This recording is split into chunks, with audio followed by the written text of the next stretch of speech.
Alrighty, back with part 4 and final part of my Yamaha A-S1100 overview. And let's jump right in here to some of the measurements. Not sure what I want to do yet, but the first thing I want to do is double check peak power into 8 ohms.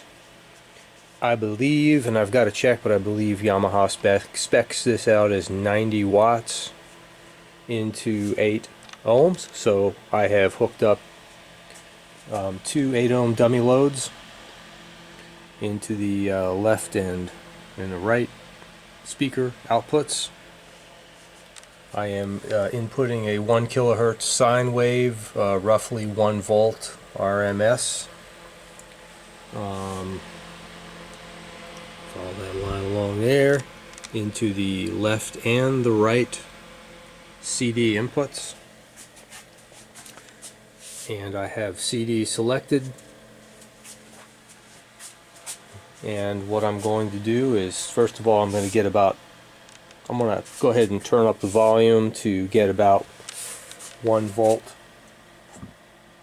Okay, and this voltmeter here, this DVM is hooked up across one of the 2 dummy loads, and on that same dummy load I also have a little battery powered oscilloscope hooked up. And again, I'll say it again, the reason why I'm using nothing but a battery powered DVM and a battery powered O-scope is that nothing on this amp is referenced to earth ground. I don't have a problem inputting a sine wave from my function, or from my signal generator there, even though, as you can see right down there, the negative lead has a ground symbol. That's definitely referenced to earth ground. However, inputs that are referenced to earth ground are okay, because the amplifier decouples them through a capacitor. But everything else can't reference it to earth, so using battery powered. Fortunately, my total harmonic distortion analyzer there has a floating ground, so I should be able to get some THD measurements off this. I might do that eventually, but first and foremost, let's figure out if Yamaha is correct about peak power into 8 ohms being 90 watts. So test setup is the test setup. I've double checked and triple checked, and everything is good. So I'm going to go ahead and crank up the volume until I get roughly 1 volt.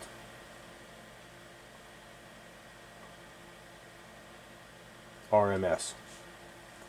There we go. And I just want to do that. That's 1/8 of a watt. 1 times 1 divided by 8. But I want to do that just, hold on a second, just in order to get a look at the sine wave. And there it is. This is a very tiny little portable scope, battery powered again. And as you can see, the portable scope does say it's a 1.083 kilohertz, and it's roughly 960 millivolts, so almost 1 volt. This meter here is going to be more accurate than this little guy down here in terms of RMS voltage, but it really doesn't matter. So there we can see I've got my 1 kilohertz. I'll just rotate the frequency dial a little bit. You can see moving around, but I'm going to stay at about 1 kilohertz. And now I'm going to change my probe over to 10 times attenuation. Okay, so as I go from 1 to 10, it goes down. The reason is this voltage is going to go way up to about 30 volts or somewhere close to it, and so I want to change my attenuation, because the maximum input without attenuation to this little battery powered scope is 40 volts peak to peak. I don't want to even come close to that. Not even come close to it. I don't want to wreck this thing. So Alright, now I'm going to turn up. I only want to do this for a short period of time because I don't want to burn out my resistors there. These are 100-watt resistors though, but they get really hot. And I don't want to short anything out and risk even risk the protection circuitry from coming on. So I'm going to quickly crank this up to the point where we see clipping of the sine wave. That indicates severe distortion. So just at that point where we can start to see clipping or start to see distortion, then I'll bounce over here and check the voltage. So here we go.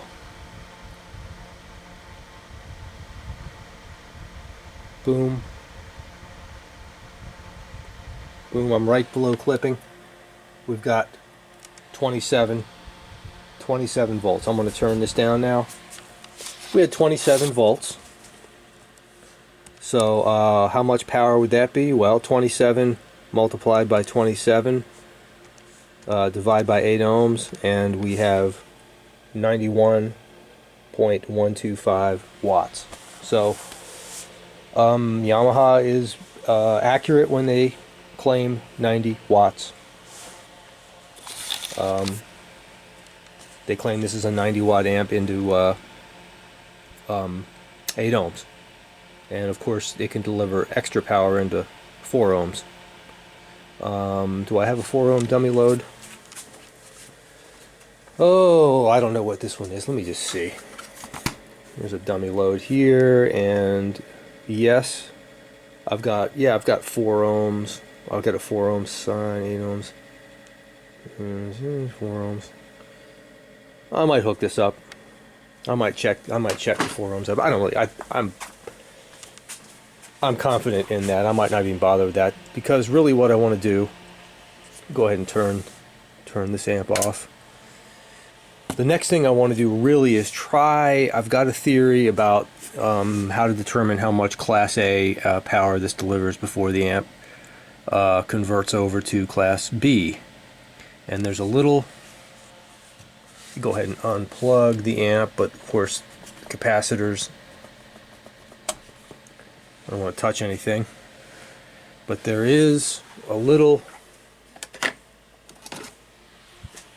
use a pencil here for a pointer, there's a little test point right there, and I showed this in the last video. I showed the schematic where you can get a tap off a resistor that's on the source side of, or is it the drain side? I forget, of the output MOSFETs.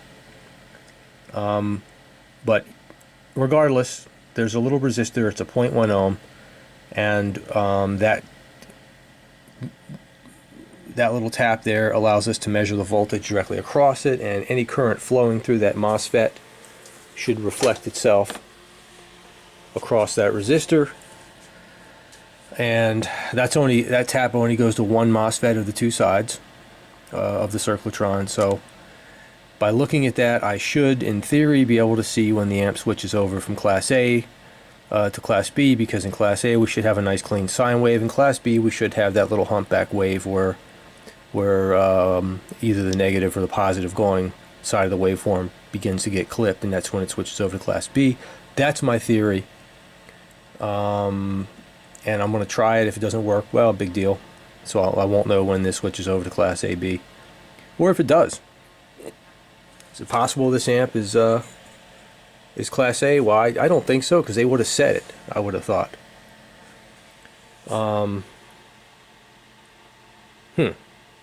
I don't know. Anyway, so that's my next test setup. I'm about to do that. I'm going to leave the loads on though. I want this driving a load to do that, and I'm going to try my best to make that happen, and we'll see what happens. Hopefully we're not disappointed here. And then maybe after that I'll take some total harmonic distortion. I probably ought to do that while I got this set up right here. Maybe I'll do THD next. Okay, in preparation for THD, the first thing I want to do is know the THD of my 1 kilohertz 1 volt RMS sine wave that's coming out of my signal generator. So I've got the Keithley hooked up to mess right there, hooked up to the output of the signal generator. And so my 1K, 1 volt sine wave is measuring 0.01, 0.01 roughly, THD, 0.01. So I cannot do any better than that. In other words, whatever measurement I read from the output of the amp can never be any better than that, because I'm inputting 0.01 THD wave. So the question is, how much worse is it? Or does it change much at all? So 0.01 is what to look for. Now I'm going to switch the Keithley over to put it across the speaker load, and then we'll see what happens. Alright, now I've got the Keithley hooked up across the speaker load. There's my sine wave coming out of the amp, and we are at 1 volt RMS. And at 1 volt RMS, we're still looking at 0.01 percent total harmonic distortion. So it didn't change. So the amp, whatever distortion the amp is introducing, is less than 0.01 because it's not affecting. Has no effect on the THD that's coming out of the signal generator, if that makes any sense. So now let's crank this up a little bit, and let's go to, let me see here, let's go to about 12 watts, which means we need about 10 volts.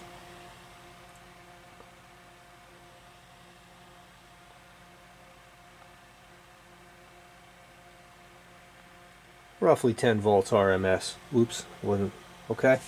So now we're 12 watts.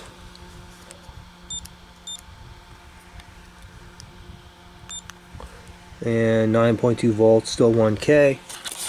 And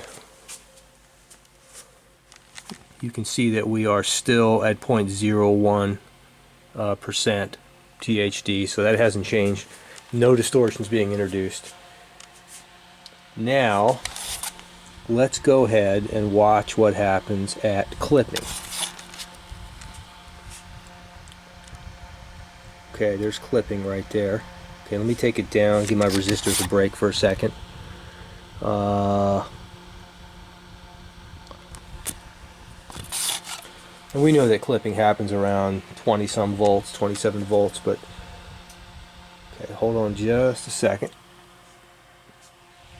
I just got to set something up here. 0.01. Okay. So I'm going to go to clipping, and then let's look at the THD. Boom, we have clipping. 3% right there. Look at that. 16%. 16%. And so on and so forth. You get the idea. So THD rises like crazy at about clipping. These resistors, I got a little fan on it, but these things are going to be getting hot. Not so bad. Alright, so confirm we have no problem with THD. It's definitely less than 0.01. I can't measure any lower than that because of my source. My voltage source that's as good as it gets for that source. But, you know, things look pretty darn good THD wise. I'm not going to measure the other channel. I'm totally confident in this amp. I'm just doing this just for kicks. Are the heat sinks getting warm? You know, let me see. Let's go back up to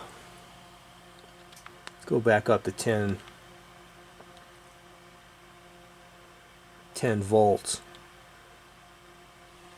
which is like 12 watts. These VU meters are pretty high. It's on peak. Look at that. So that's another thing we're doing here. Okay, so we have roughly 10 volts. That's 11. Let's see if I can get it back down to 10.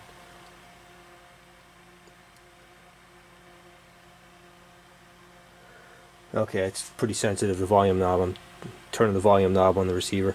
So it's about 12 watts. Okay, is that right? So 10 volts RMS, so 10 times 10 is 100 divided by 8, 12.5 watts. And what do the VU meters indicate? They indicate they're about 10, right? They're That's about right, because you can't really see the difference between 10 and 12 on here. So the VU meters are, and they're both in the same position. Actually, they're slightly greater than 10 if you account for parallax. So the VU meters are calibrated pretty accurately. No issues there. THD, it remains at 0.01. And I was just wondering at what point the heat sinks begin to warm up, and they're starting to get warm.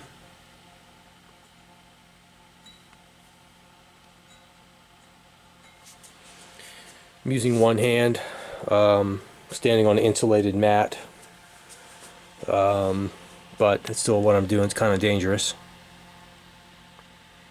I wonder when they really start to warm up. Let's go to, what would 20, what is 20?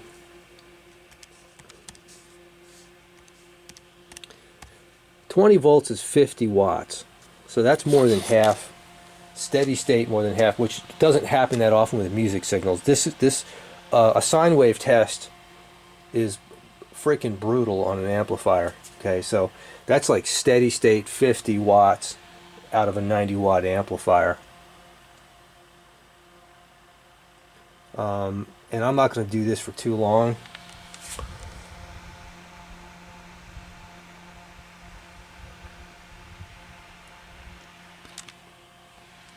Something happened to my scope here. Oh, I know what happened. I'm on 10 times. That's why my voltage measurements wasn't right. My probe is 10 times attenuation. Okay, 20 at more than half peak power, steady state. Our THD is holding steady at less than 0.01, and are the heat sinks beginning to heat up? And they are. No protection circuitry is kicking on. And yes, the heat sinks are heating up.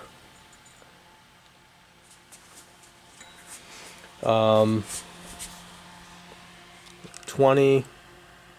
Okay, so we're at 50 watts steady state. And again, very rare to have a steady state. Music signals are, impulsive. It's even loud music through reasonably efficient speakers will hover, not even reasonably inefficient speakers will hover around 10 watts. But with peaks of like 60, 50, 100 watts like that, to have steady state 50 watts is quite a test for the amp. But it's holding up just fine. There's the VU meters. You can see that they are between 10 and 100 watts, which is, we know we're putting 50 watts in right now. So no problem. They're very accurate. They're calibrated correctly. And the heat sinks they're heating up, but not nearly as much as I would have thought. So this has to be a Class AB amplifier, because if it wasn't, these puppies right here would be getting hot as heck right now. But I can definitely feel the heat rising off. Alright, so the amp is holding its own with 50 watts, and that's about all I want to do, because my goal here is not to kill my baby here, but it's done a great job on these tests. Everything is as it should be. So the next test will be the Class AB kick-in, and I hope that I'm able to figure that out. I hope it works. If it doesn't, then I'll just terminate things here. What we could do is a frequency sweep to see what the bandwidth is. I think I'll do that next, is I'll sweep the frequencies from 10 Hertz up to the point where we can start to see some attenuation. Try to figure out the 3 dB, the negative 3 dB points, or at least, does it really matter exactly where they are? We'll just figure out where the thing starts tapering off. I don't know what bandwidth, I forgot what Yamaha claims, but we'll figure that out next. Alright, be back in a bit. Okay, I'm going to get started with a frequency sweep here. Here's the test parameters. Once again, I've got my Instech signal generator, audio generator. That's what I'll be using for the audio frequencies. That's feeding the CD inputs, and two 8-ohm dummy loads, and I'm setting the output at 3 volts RMS. And the reason I'm setting at 3 volts because that's roughly 1 watt of being dissipated into each dummy load. So I want to stick with about 1 watt. And right now we are at 1K. So let's go ahead and back that down. Now I'm going to rely on this voltage right here on the DVM to tell me when we start tapering off on the low and the high end of the frequency spectrum. So I think I want to try, I'm using the volume knob to adjust that down. I want to try to get to, there's 2.9. It's about pretty good. Okay. Alright. So let's go ahead and I also have THD being measured there. Let's go ahead and back this down to about 10 hertz. It's not even going to measure the frequency.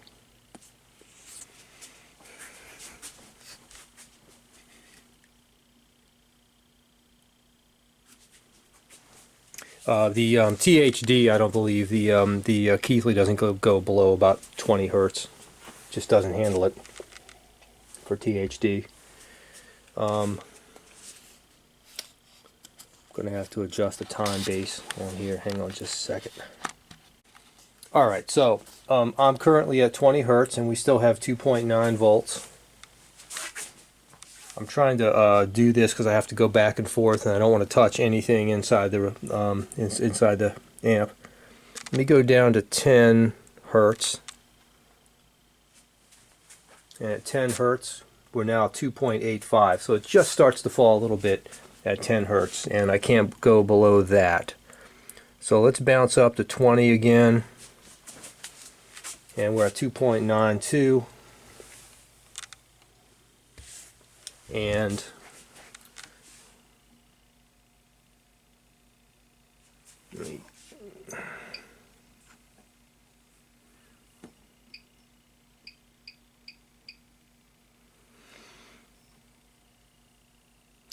our distortion is bouncing around a little bit, but you know what?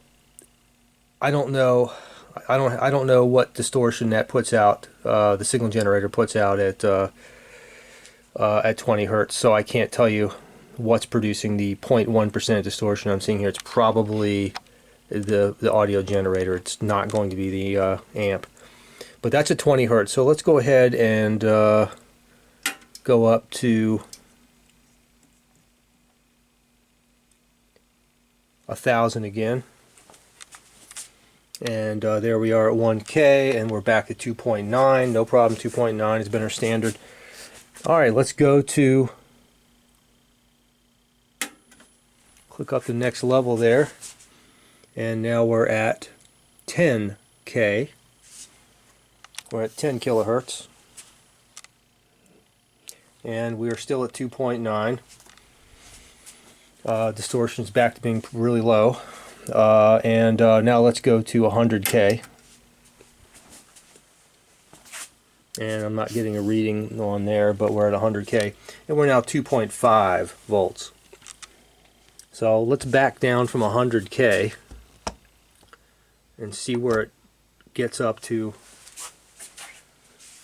2.9. I'm backing down, it's rising, 2.7, 2.8,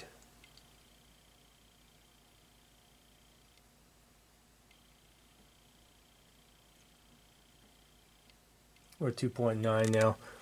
So that is 20, that's at 20, between 20 and 25. Hang on a second, I got to adjust my time base again. This is not an automatic.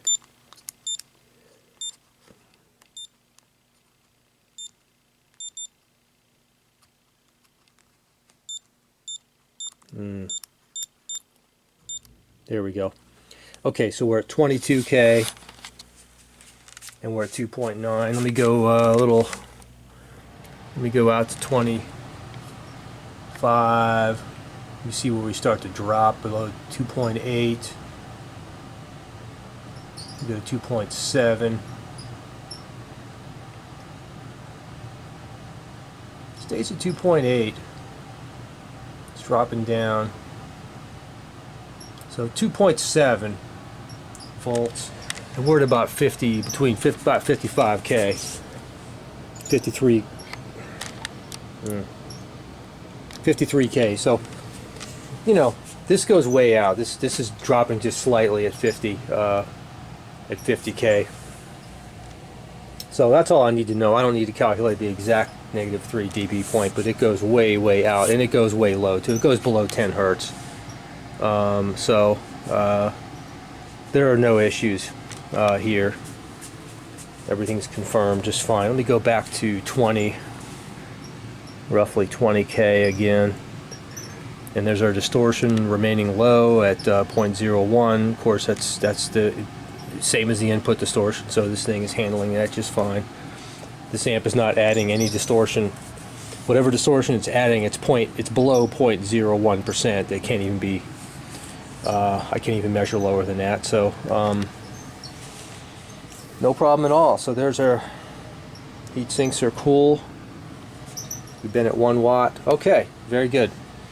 So scan the frequency spectrum, and the bandwidth is nice and wide. No issues there.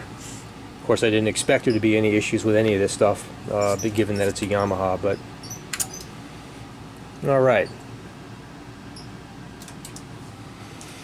So, as a final test, I think we'll see if I can tap into that little thing over there and figure out Class A-B if it works. Okay. Well,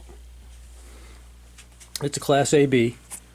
I've reached the limitations of my little battery-powered scope here, but there are a couple interesting things to look at. So I'm getting a picture, and this is as big as I can get because it's a very small signal across that little 0.1 ohm resistor. I'm outputting about 1 volt, which is about 1/8 of a watt, and we get a pretty good sine wave. But watch what happens when I start turning the. Okay, you can see that it's Class B. Okay, we're looking at one of the two MOSFETs right now. You can see it conducts for part of the cycle and then hands off to the other MOSFET for the upper part of the cycle there. And it seems to switch over, and this is a not very accurate scope right here, so you can't count on the picture of the sine wave being that good, but that's something of a sine wave right there at 1.4. So it's somewhere around 1/8 of a watt. Let's go to 1 watt, which is 3 volts. You can see at 1 watt it's already into Class B. Now watch as I crank up the volume, and you can see the automatic bias control correcting the bias. So watch this, you'll see the whole sine wave move up or down. Now watch it. Starts to move up a little bit, so bias is changing in there. Okay, I'm at 15 volts now. Now bias starts moving up. Now watch, I'll go down, it'll move down. So that's just the automatic, that's the bias adjustment in there, or it could be the servo too, the DC servo working. But anyway, that appears to be, it's in the Class A-B right there, or Class B right there, and that's 2 volts. So somewhere around 1/8 of a watt, it switches over to Class B immediately. So this thing is biased barely into Class A, just a tiny little bit, but most of what it's given us is Class B. So this is a Class A-B amp. It's not biased very heavily into Class A, just enough to eradicate crossover distortion. and that's about it. So this is a Class AB amp that's not biased into Class A really very much. Again, just enough to eradicate crossover distortion. So that's confirmed. And I know it was Class AB from the website, but I didn't know how much Class A it was biased into. And as a first clue that it wasn't biased much into Class A is that these heat sinks never got hot at all. This thing runs cool as heck. So on a positive note, this is a pretty energy efficient amp, and we also know it's very low distortion and it sounds great, but it's not biased into Class A, that's for darn sure. We just got a direct depiction of the current flowing through. I'm going to turn this off before I destroy something. Of the current flowing through one of the two MOSFETs. And let's unplug it. So confirmed, Class AB. Little to no Class A at all. Not that that really matters, because I'll say this, I've heard all kinds of amps of different topologies and different layouts and different designs, from tube amps to Class A's, pure Class A to Class AB, digital amps, and Lin Corporation makes some wonderful amps, and they're all based around an integrated circuit made by Thomson Microelectronics. I think it's the TDA something, TDA 9 something something 93, 7493, something like that. And they sound great. So I'm not prejudiced against one style or another. It all what matters is how it sounds. But I'm always curious about how things work, and that's why I underwent this particular exercise. So the amp performs wonderfully. It meets the specs that I care about. I could measure a few other. I could measure intermodulation distortion and a couple other things. Doesn't matter. It's intermodulation distortion tracks harmonic distortion. It's the same causes of harmonic distortion that'll cause intermodulation distortion. They're non-linearities. This is a very linear amp. So sensitivity, all those other specs, don't need to measure it. We're good to go here. It's a great amp. I'm going to wrap this up. I'm going to wrap this segment up I'm going to go ahead and put this back together and get it back in my system to listen to it. It's a great amp, highly recommended, wonderful sound, I believe. Of course, that's very subjective. Hear one for yourself. Looks great and high quality throughout. Well worth the price. That's my review. In this final segment of my review of the Yamaha AS1100. Thanks for watching. I hope you enjoyed it, and hopefully I'll be back soon with another review of another piece of equipment. Ciao.